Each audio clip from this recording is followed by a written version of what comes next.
Welcome back. If you've ever been distracted by constant Snapchat notifications from a specific friend, you're not alone. The good news is, you can easily mute those chat alerts without removing or blocking them. Let's get started first. Open your Snapchat app.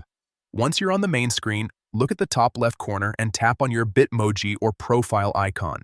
This will take you to your profile page where you can manage your account and settings. Next, tap on My Friends. Here, you'll see a full list of everyone you're connected with on Snapchat.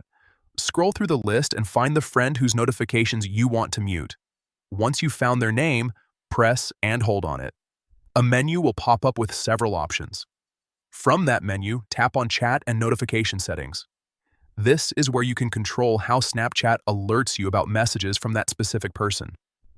After that, tap on Notification Settings. You'll now see different notification options you can adjust. Look for the option that says Mute Chats and toggle it on. When you enable this, Snapchat will give you a few choices for how long you want to mute the notifications. To stop the alerts completely, select Until I unmute them.